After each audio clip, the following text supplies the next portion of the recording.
Good day guys, another video. Andito tayo ngayon sa Honda Motor Rally Better Living. At ang ating content, ang pinakamalakas na 125cc, kauna-una ang 4 valves, ito si Honda Giorno.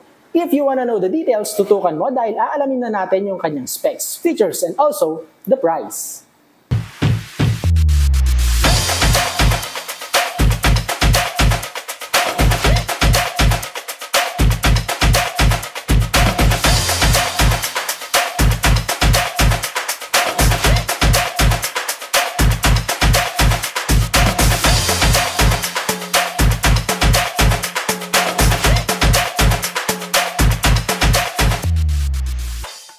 Right here is the newest scooter ni Honda na nasa modern classic category. Meron siyang Italian look. Ito yung mga itsura ng motor na mahirap maluma. Pero bago ko ipasilip ang mga detalye sa inyo, ito yung mga kulay na pwede nating pagpilian. Una na dyan itong ating Virgin Beige. At kung papansinin po natin, ang kulay ng plastic ng kanyang side mirror ay naka-jive sa kanyang body.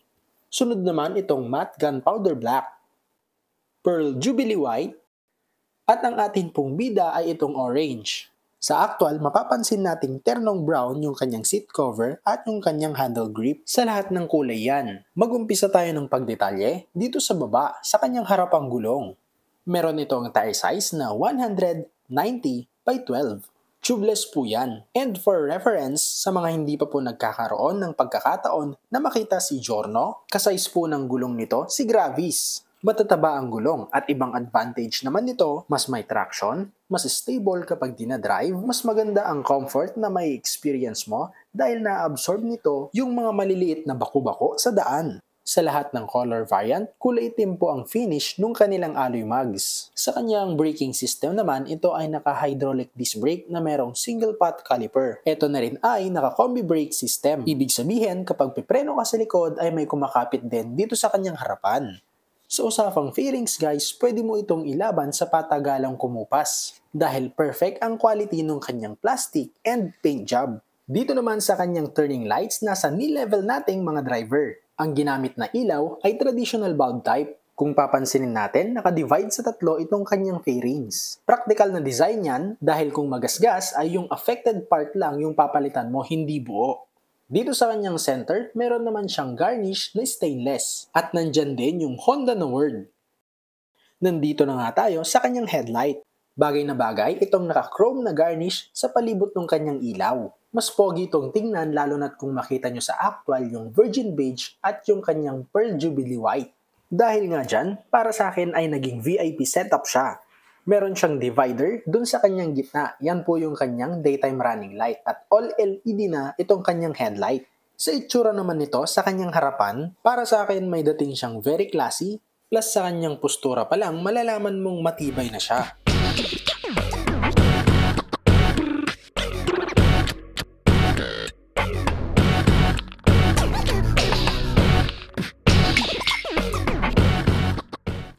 Levers naman tayo. Dito sa kanyang left side, nandyan yung kanyang park brake. Isang feature na essential lalo na kung araw-araw mong ginagamit ang motor. Yan yung kahalintulad ng handbrake sa sasakyan. Sa left side naman, yan yung lever natin para sa brake sa harapan. Silipin naman natin ang mga buttons ni Giorno. Sa quality ng mga buttons, same lang dun sa naka-install kay Honda ADV at PCX. Unahin muna natin itong kanyang left side. Yung basic, nandyan yung kanyang high and low beam, yung busina, at turning lights button. Wala po siyang passing light button. Dito naman sa kanyang right side, nandito po yung idling stop system button. Ang gamit naman po niyan, as per Honda, nakakalesen yan ng gas consumption. Dahil kapag na-stuck ka sa traffic, halimbawa tumigil ka ng 3 to 5 seconds, mamamatay yung makina mo. And just a little bit squeeze sa kanyang throttle, aandar na yung kanyang makina. Nandito rin yung button natin para sa ating starting system. Push start lang, wala po siyang kickstart. Ito naman ang itsura ng ating cockpit.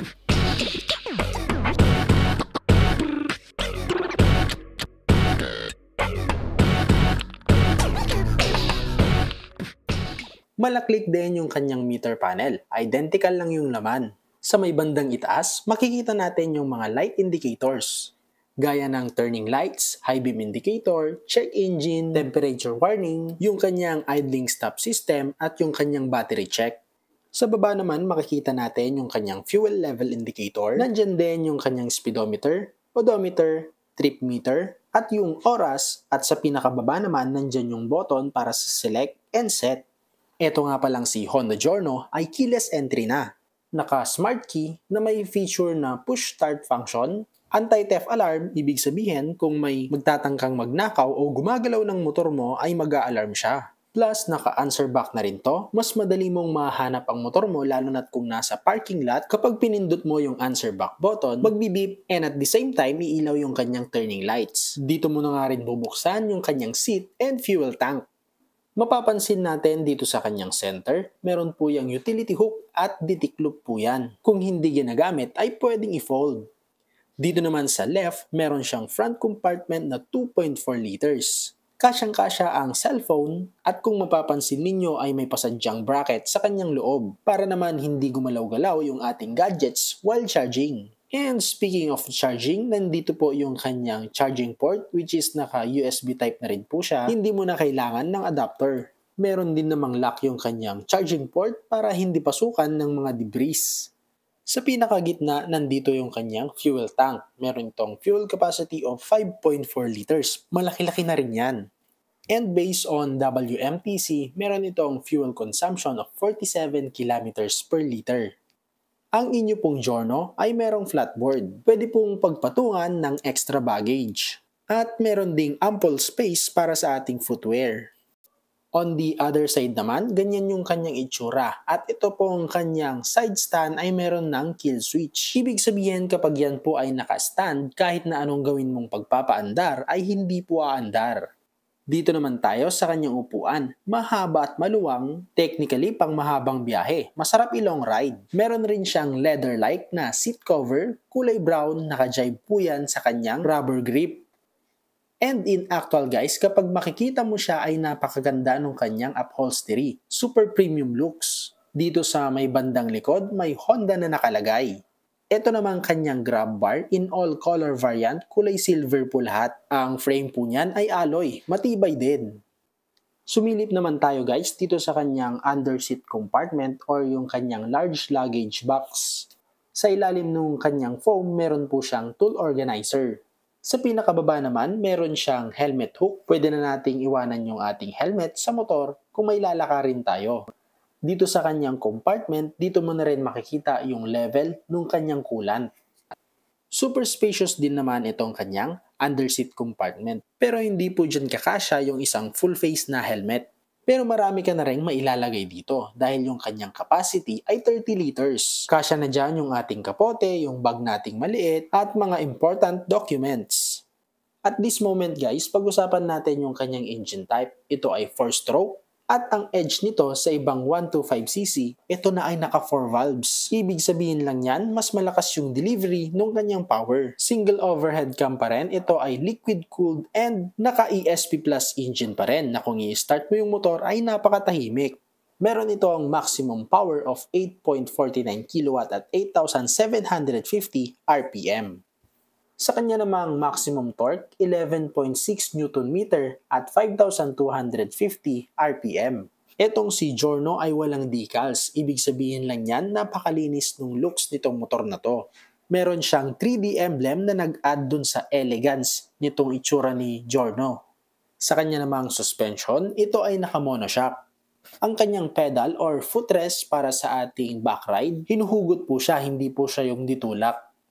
Sa kanyang taillight naman, LED na po yan at dun sa palibot niya, meron pang garnish. Yung kanyang turning lights, same lang din naman dun sa kanyang unahan. Bulb type pa rin yung ilaw na ginamit. Meron naman itong ground clearance of 155mm at seat height na 780mm. Dumako naman tayo sa kanyang presyo. Meron itong SRP of 101,900 pesos. Sa installment, magda-down ka ng 10%. Sample lang po ito, price may vary. Ang pinakamababang monthly mo is 5,087. Kung tataasan mo yung kanyang down payment, pwede pa pong bumaba yung maging monthly mo. Ito na po yung freebies na included sa kanyang presyo. Less 200 sa monthly mo kung maaga kang magbabayad. Sa mga napadaan po, do not forget to like, share, and subscribe. Ito pong ating YouTube channel. Meron din po tayong Facebook and TikTok na yung link po ay nandyan po sa description sa baba. At hanggang dito na lang. Thank you for watching. Ride safe!